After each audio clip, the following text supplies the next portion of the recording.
It might have been maybe like midnight when I knew for sure I just couldn't get comfortable. My water broke in the shower. We started getting in the tub. The birthing tub was really good. That was the only way that I could get some really good relief. So I would be in the water and then I would have a contraction that would lift me all the way, like all the way up out of the water, screaming.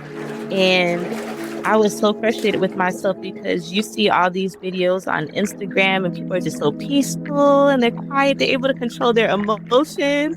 And I kept saying, I can't do it. I can't do it.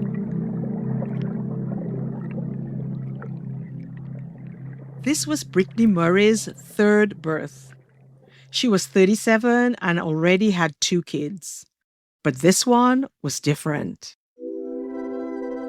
This time, she's doing it at home in Crawfordville, Florida, under the care of Kim Homer, her licensed midwife. And Kim, like, she had her mama voice on and she's like, what can't you do? And I was like, I can't like control myself. I don't like that I can't control myself. And she was like, you don't have to. Like, that's not what labor is about. Labor is about letting your body do what it needs to do. And that was such like a wake up moment for me. Like, I felt like it taught me stuff about life.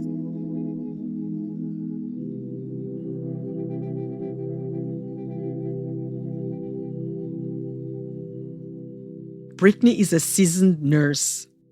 She has worked in hospitals and she has also given birth in them. But this was a whole new experience for her and for her family. My husband and my kids made me an affirmation audio. So it was like this music with binaural beats or whatever. And then like every couple of minutes, like he would say an affirmation. I am so proud of you. Or you would hear my son say an affirmation, like, you can do it, mama. Mommy, you got this. So they played that the whole time. It was just so beautiful. She was at home in her living room. Her essential oil diffuser was filling the room with fragrance. She could feel her family's love. She was free to express the pain from the contractions of childbirth with Kim by her side. So I remember telling her at one point to please just cut my leg off. Super dramatic. Like I was like, I don't need it. Just cut it off. I don't need the leg. And then finally, I think it got to a point where my blood pressure started to get too low because I was in the warm water. So there was times that I had to get out. I did not like that. I ended up accidentally biting my husband's shoulder because I had a contraction when he was holding me.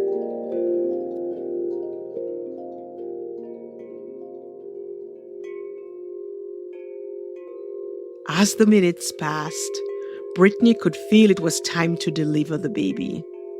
The head was coming out, and I think like 30 minutes went by, and then finally I was able to get the shoulders and the feet out. I have a picture of me like holding him, like when I came out. It was just like victory. It was the shortest labor I ever had.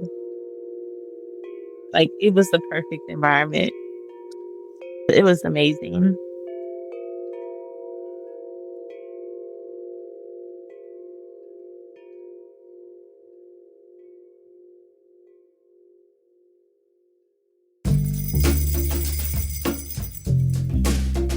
I'm Keturah Felix. You're listening to Deep Care, a podcast about the Black community midwives transforming Black families and futures. My research team and I spent 2 years interviewing these midwives, their clients, and collaborators to understand what was so special about their practice. What we uncovered was deep care. That's the term we use to describe midwives' unique model of care that integrates clinical, emotional, cultural, and spiritual dimensions. And it's care that is improving birth outcomes for Black people across the U.S.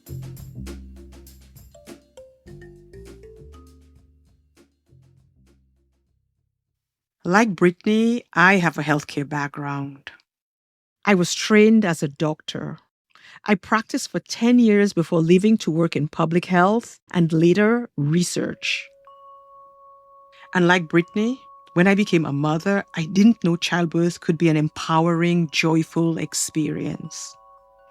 Before doing this work, I had never seen a birth that was tender, where family members were embraced, where everyone had a role. Prior to her home birth, Brittany had 2 traumatic births in hospitals. After those experiences, she was determined to do something different. After that, I decided that if we did get pregnant again, like I would never go back to the hospital, that I did not want to do that, even though I didn't know what my options were at that point because I'd already had 2 C-sections. Yeah. Wow. Let's just take a breath.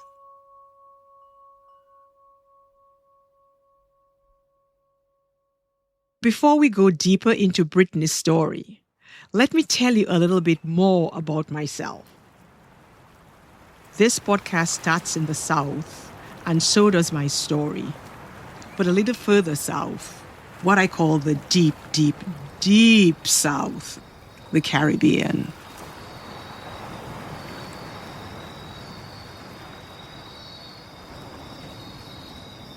I grew up in Dominica. Yes, you heard right, Dominica, not the Dominican Republic. It's a different island in the middle of the Caribbean. It's called the Nature Isle for its mountains and its 365 rivers.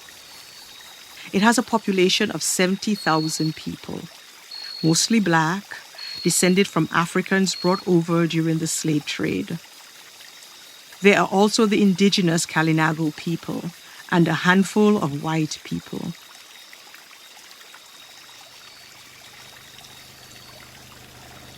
It's 1974, 2 years before Dominica's independence, and I am 8. My mother, sister, brother, and I just finished a long, bumpy, and dusty ride to Roseau, the capital town. I hate Roseau. The air is heavy and sticky inside the Hasbro Medical Building. We walk past a dozen people who've been waiting to be seen for hours. My mother pushes my brother forward. The doctor examines him briefly and hands her a prescription. My mother says, "Doctor, how much do I owe you?" $15, Mrs. Felix, he says. What? $15? I scream into my head. She pays him and we exit into the waiting room. This time, I look at each patient in the cramped space. They are country people and poor. It's not yet 9 o'clock, but their eyes are heavy with fatigue and their lips are dry. They would have a reason way before dawn to make a 1 or 2 hour journey into Roseau. I am mad. This is unfair.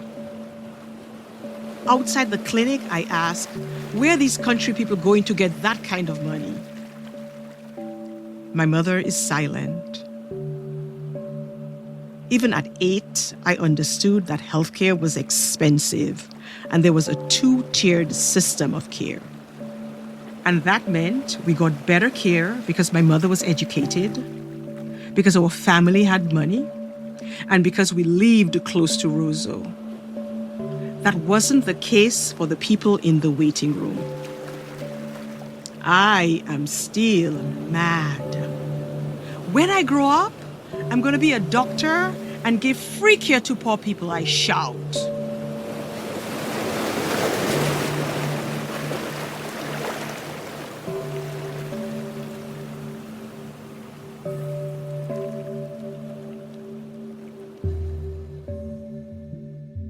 So that's the moment that shaped my career.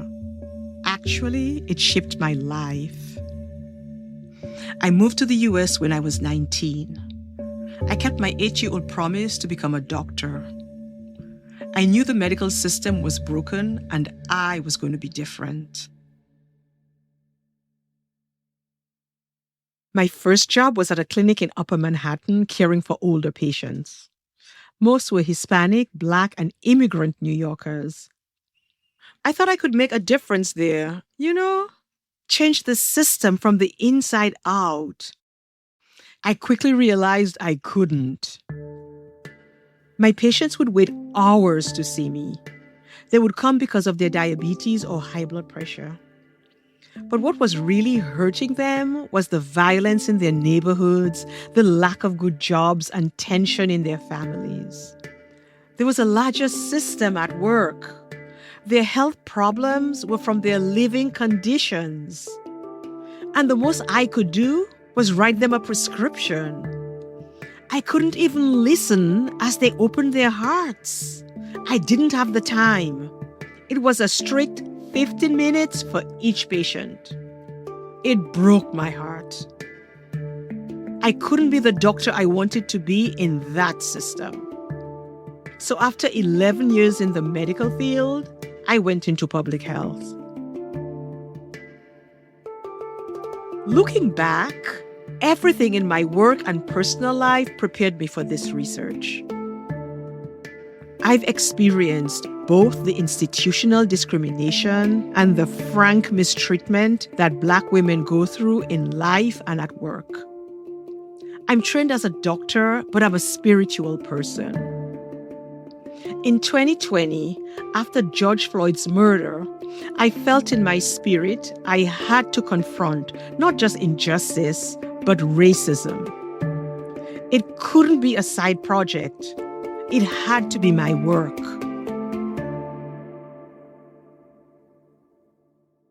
I turned my focus on the medical sector's ill treatment of Black women, particularly in pregnancy and childbirth. As a Black woman who's given birth, I know too well what the issues are, how hard it is to access care, how medical providers ignore us, and how much work we have to do to advocate for ourselves. Many of us have heard the dire statistics about Black childbirth, that Black women in the US are 3 times more likely to die from pregnancy-related causes than white women. And these outcomes for Black birthing people are high across the board.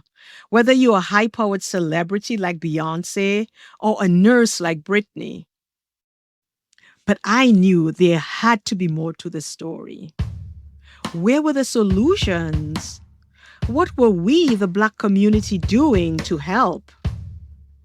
As I turned to Black experts in maternal health, the same answer kept coming up. Look to Black community midwives. They are transforming the care and futures of Black families. And they've been doing so for a long time. Today, there are many kinds of midwives, and you can learn more about that in the show notes for this episode. In this series, we're specifically focused on Black community midwives.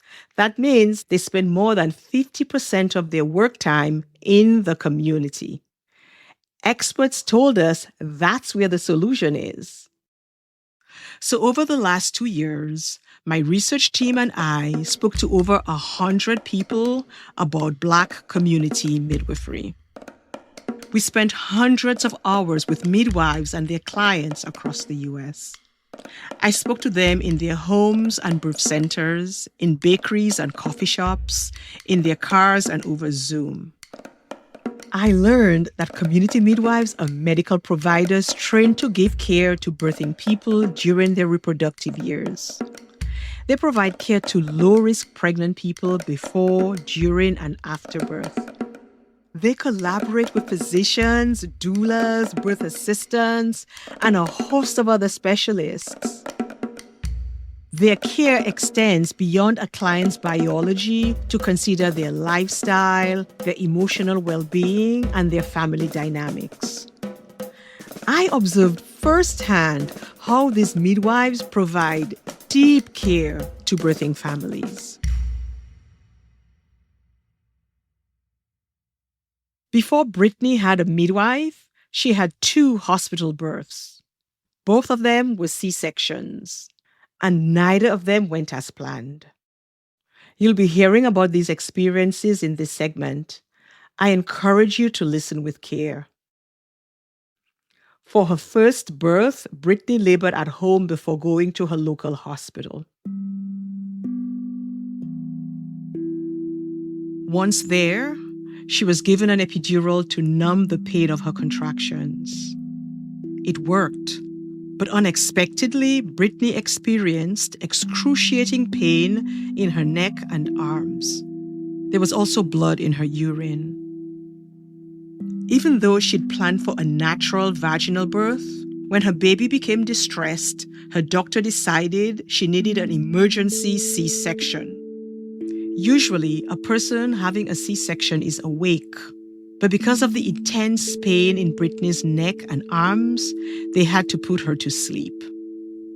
My husband wasn't able to be in the operating room with me because I was under, so he didn't get to be there. I wasn't awake when the baby was removed. So then we just got to meet when I woke back up from the surgery and just recall the baby being on me and everything. So that was my first experience. It was really scary for my husband, my mom, everybody involved.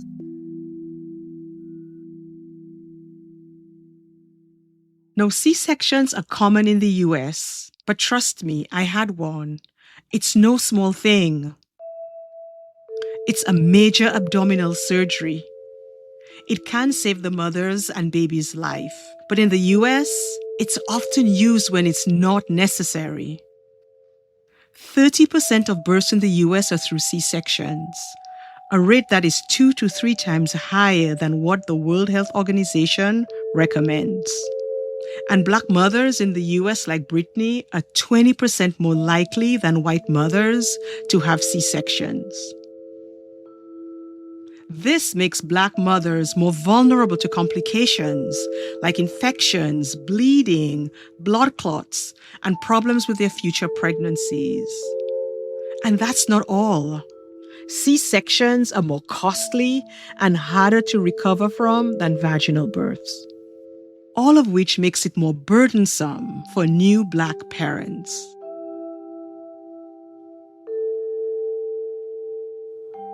Years later, Brittany got pregnant again, and she went back to her doctor seeking a VBAC, or a vaginal birth after C-section. She wanted to be awake and present during the process. Midway through her pregnancy, Brittany realized she wasn't getting the support she needed. She tried to switch to another OB in the practice. But when she went to see him, her original doctor shut it down. When I came for the appointment, he was in the hallway saying, like, do you see that other child in there? I delivered that child. I'm going to deliver this child as well. So he would not let me switch doctors. Just felt very unempowered. I spoke with them about possible like postpartum depression because my son then was 2.5 when I was pregnant with my other son. That concern was not taken seriously. I think I was with his nurse practitioner when I reported that, and she kind of just brushed it off.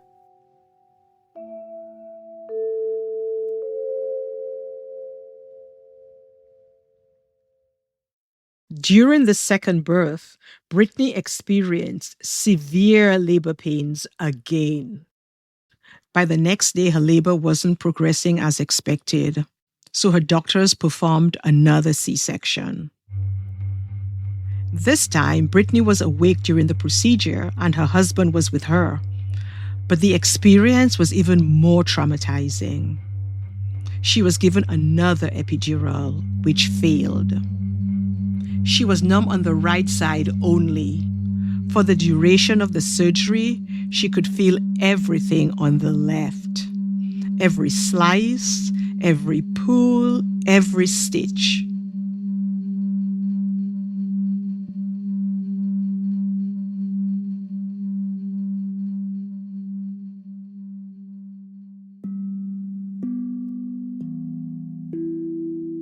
Years after that experience, Brittany requested her medical records from her pregnancies. What she saw broke her heart. None of that information was on my medical record. The only thing that was notated in my medical record was that I failed to progress. Failed to progress. That's a term that hospital providers use when labor is not advancing as expected. Because the cervix is not dilating as fast as they'd like, the baby has not descended into the birth canal, or the contractions are not regular or powerful. Brittany says there was no mention of the complications she experienced in either birth. No record of the blood in her urine, or her first baby's distress, or her strange reaction to the first epidural, or the failure of the second. For Brittany, that erasure was just another way her providers failed her.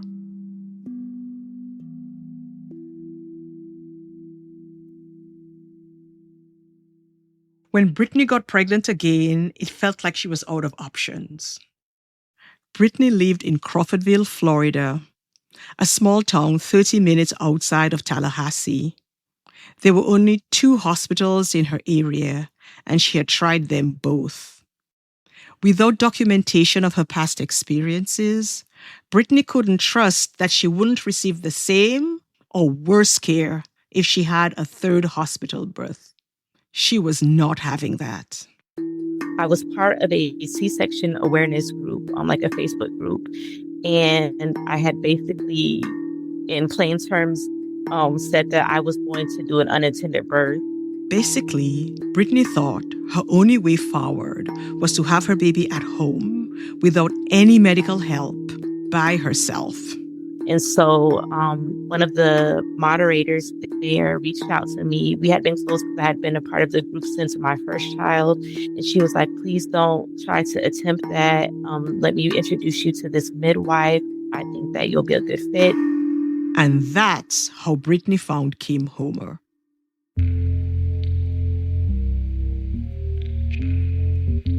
I always tell people midwifery chose me before I even knew what it was. I first heard of Kim at the National Black Midwives Alliance conference in 2024. She was being recognized for her service to rural communities. But I didn't meet her at that conference. Kim wasn't there to accept her award. Instead, she was back in Florida delivering another baby. But Kim wasn't always a midwife. Years before, she was a woman at a crossroads. So I was literally on my 10th year working at Home Depot. And I was just tired. I wasn't happy. I wasn't fulfilled. And I knew there had to be much more to life than just this. Even though Kim was on the management team at Home Depot, she found herself thinking more and more about midwifery. She couldn't shake it. So she found a local midwifery school in Miami and applied. The application process was different for me because I was never a doula, never really held a newborn, never rubbed a pregnant belly. So they're like, who is this chick working at Home Depot that want to be a midwife? Like, is this a joke? She had a 3-hour interview with the school. As soon as she learned she had been accepted, she decided to quit Home Depot. I put in all my vacation, and then I gave them 3 months notice and told them, whoever you want me to train to take my position, let's get started now. From then on, Kim was on and off vacation. She returned to work to train her replacement. She was loving it, but over time, doubt started to roll in. What if midwifery didn't work out? School was expensive. She started thinking maybe she should stay on part-time. On her second to last day, 5 minutes before closing, she was cleaning up in the Millworks area when a customer walked up to her. He kind of snuck up on me. So I was like, oh, I'm sorry, I didn't see you there. Is there anything I can help you with? And he says, what are you doing working here? So I'm thinking he sees me in my manager's clothes and like, oh, what is she doing sleeping up? So I said, oh, we just had a call out in Millworks, so I'm just helping in the department. And he's like, no, What are you doing working here? You're not supposed to be here. And if you don't follow the path that God has just laid out for you, there's going to be a lot of blood on your hands. And when he said that, my mouth just dropped to the floor. And then every question I had in my head throughout the whole day, he answered every single one without me saying a word. And when I got all that confirmation, I didn't even come to work the next day. I left Home Depot that night. I cut up my apron. I took all my stuff. I was done. I was done. I didn't even shop at Home Depot for the next 3 years. Kim took this as a sign that midwifery was her calling. And she's not alone. All the midwives I met each had their version of being called by God, their ancestors. Becoming a midwife was so much more than a career move. It was a step towards a life purpose bigger than any one person.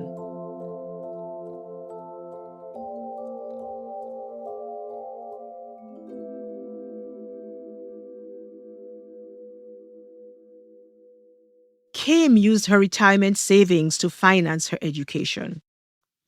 She started out as one of 9 students, but by the end of 3 years, she was the only one left, the only one to finish.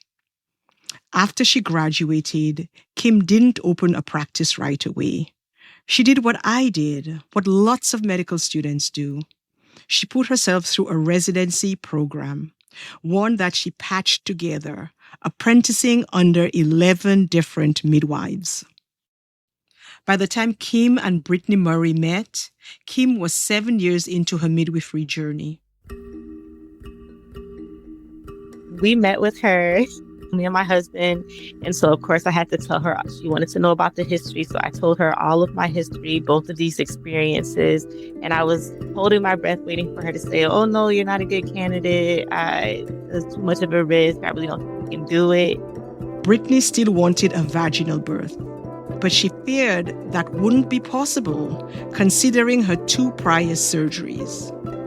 Out the gate, she was like, of course, I'm with you. We can do this. I'm willing to put in the work. You'll be followed by a high-risk physician that can let us know, what's appropriate and what's not. But if that's what you want, if you want to be back, I'm here for you to do that. It was life-changing.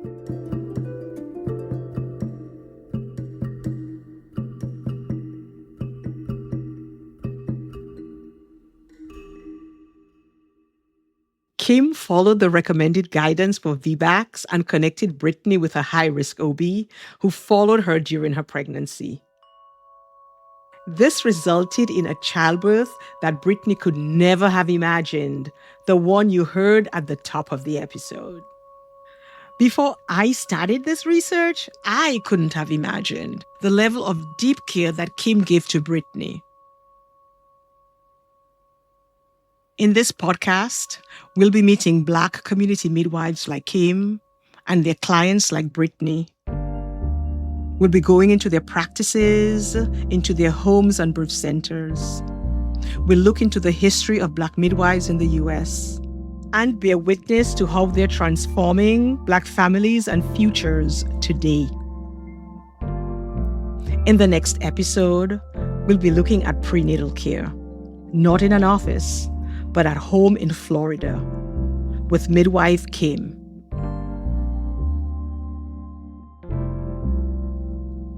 Deep Care is a production of the Black Birthing Futures Project. Our lead producer is Kamara Aaron, and our associate producer is Brie Evans. Our story editor is Gabrielle Horton. Sally Beauvais is our audio producer and sound designer.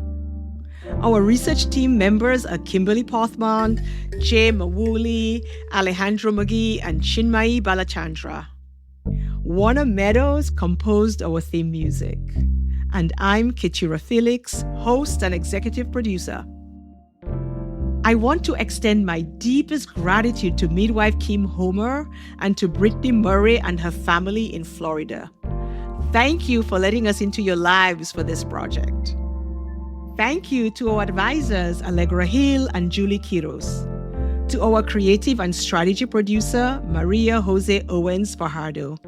And to our consulting producer, Daniel Badi Rinaldi for New Fruit Media.